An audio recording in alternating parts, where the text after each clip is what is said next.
Selamat malam dan salam sejahtera untuk kita semua. Teman-teman media, insan pers yang saya cintai dan banggakan, terima kasih telah berkenan menunggu kedatangan kami. Saya baru saja hadir di istana menghadap Bapak Presiden Prabowo Subianto. Kurang lebih kami berdialog selama kurang lebih 2 jam dan tentunya ada sejumlah hal yang bisa saya sampaikan pada kesempatan malam hari ini.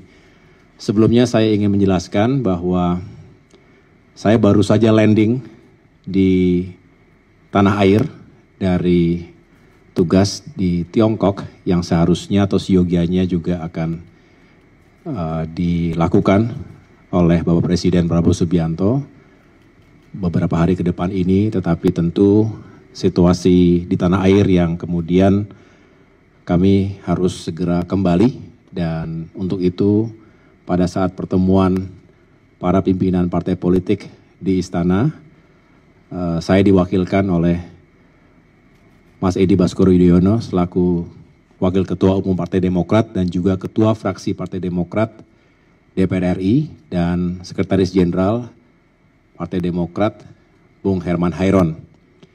Kemudian setelah itu juga ada sidang kabinet paripurna dan tentunya sama-sama kita juga mendengarkan press conference yang disampaikan langsung oleh Bapak Presiden Prabowo Subianto. Pada kesempatan kali ini izinkan saya dalam kapasitas sebagai Ketua Umum Partai Demokrat untuk menyampaikan sikap, pandangan, dan sekaligus melaporkan kepada segenap masyarakat Indonesia apa yang tengah kami lakukan menyikapi situasi terkini di tanah air. Bisa dikatakan beberapa hari terakhir ini di berbagai wilayah, terutama di Jakarta, terjadi dinamika yang luar biasa, yang serius dan perlu mendapatkan atensi penuh dari kita semua, seluruh elemen bangsa, bukan hanya pemerintah tentunya, karena kita ingin menghadirkan solusi agar tidak berkepanjangan. Dan tentu tanpa bermaksud mengulangi apa yang disampaikan oleh Bapak Presiden, tetapi tentunya kami sebagai bagian dari pemerintahan dalam koalisi yang dibangun bersama, tentu juga ingin mendukung penuh langkah-langkah yang telah ditetapkan oleh Bapak Presiden. Sekali lagi tujuannya adalah mencari solusi yang terbaik, meredakan situasi, dan pada akhirnya kita bisa kembali beraktivitas seperti sedia kala, dan yang paling penting juga mencegah terjadinya korban jiwa dan kerusakan di berbagai daerah. Pertama tentunya kami juga menyampaikan duka cita, bela sungkawa atas meninggalnya almarhum Afan Kurniawan dan sejumlah saudara kita di berbagai kota lainnya yang juga sungguh menjadi tragedi, dan sekali lagi kita berusaha sekuat tenaga agar insiden tragedi tersebut tidak terulang di waktu-waktu mendatang. Demokrasi dan kebebasan harus mendapatkan tempat yang baik di negeri ini. Partai Demokrat selalu mendorong itu, tentu diletakkan pada koridor konstitusi, undang-undang, dan aturan yang berlaku di negeri kita. Hukum tentu harus ditegakkan, berlaku untuk semua, termasuk kami mendorong investigasi terhadap insiden yang telah terjadi, itu benar-benar bisa diungkap secara transparan dan akuntabel. Sekali lagi keadilan harus tegak di negeri kita, dan ini berlaku untuk semua. Kami juga tentu menunggu hasil investigasi yang dijalankan oleh Polri terhadap jajarannya, dan sekaligus juga menghimbau kepada siapapun untuk benar-benar kita menghormati dan mematuhi segala hukum, aturan yang berlaku di negeri kita. Mari kita cegah berbagai tindakan yang anarkis, karena selain itu membahayakan, provokasi dalam sebuah kekacauan di lapangan bisa saja menimbulkan korban jiwa atau mengakibatkan luka, sekaligus kerusakan bahkan kehancuran. Terjadinya pembakaran, penjarahan di sejumlah lokasi, baik terhadap institusi maupun terhadap pribadi, ini juga harus bisa kita cegah. Dan sekali lagi, mari kita hormati aturan yang berlaku dan kita memberikan ruang kepada para penegak hukum juga untuk bisa menjalankan tugasnya secara profesional. Ini negara kita sendiri, Partai Demokrat selalu melihat negara kita sendiri, bangsa kita sendiri, marilah kita juga selalu terbuka untuk mendengarkan aspirasi, masukan, kritik, selagi itu memang konstruktif, disampaikan dengan cara-cara yang konstitusional, dan tetap menjunjung tinggi persatuan dan perdamaian di antara kita. Saya rasa harus diberikan ruang seluas-luasnya. Sikap saling menghormati dan menghargai ini penting. Saya pada saat mendarat di Tiongkok kemarin, jadi saya kurang 24 jam begitu mendarat karena situasi menghendaki untuk kembali, langsung kembali. Tapi begitu mendarat di Tianjin, saya langsung menggelar bisa dikatakan emergency meeting bersama seluruh jajaran Partai Demokrat. Bukan hanya di jajaran Dewan Pimpinan Pusat, tapi juga para ketua DPD di seluruh tanah air. Dan tentunya saya juga menyampaikan pesan-pesan serupa agar seluruh kader Partai Demokrat, termasuk khususnya para wakil rakyat, baik di DPR RI, DPRD Provinsi maupun Kabupaten Kota, bisa bukan hanya menjaga diri. Ingat, menjaga lisan itu penting sekali. Jangan menyakiti perasaan masyarakat.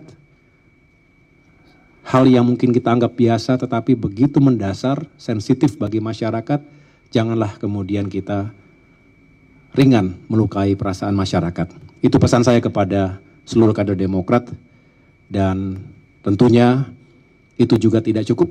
Kita harus terus menjadi rumah aspirasi yang membuka ruang dialog, mendengarkan masukan, harapan. Kalau ada yang mengekspresikan kemarahan atau emosinya, sabar dengarkan baik-baik. Ini rakyat kita sendiri, konstituen yang kita wakili.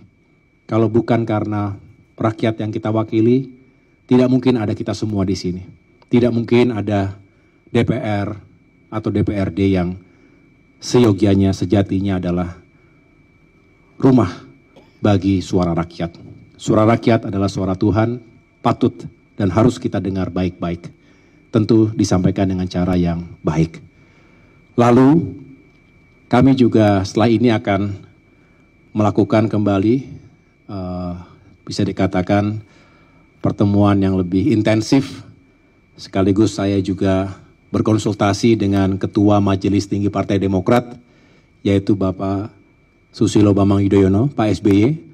Perlu saya sampaikan kepada teman-teman, seperti yang juga sudah diketahui, Pak SBY saat ini sudah tidak lagi aktif dalam day-to-day politics. Tidak masuk ke ranah politik praktis sehari-hari, karena semua sudah diserahkan kepada kami yang ada di depan ini. Saya bersama dengan jajaran DPP dan kader-kader utama, ada Pak Teguh Rifki Harsha, ada Pak Muhammad Iftithar Sulaiman, selain tentunya Sekjen, Bendum, Kafrak, dan yang lain-lain. Dan sekaligus tugas-tugas sebagai Ketua MTP pun sebenarnya secara praktis sudah dijalankan oleh Ketua Umum, jangan juga secara ex officio sebagai Wakil Ketua MTP. Namun demikian, khusus terkait dengan situasi terakhir ini, situasi nasional, beliau benar-benar menaruh perhatian khusus dan mengikutinya juga dengan cermat. Sehingga malam hari ini, sekembalinya saya ke tanah air, kami juga sudah mengumpulkan para kader utama, para petinggi Partai Demokrat untuk membahas langkah-langkah terbaik ke depan.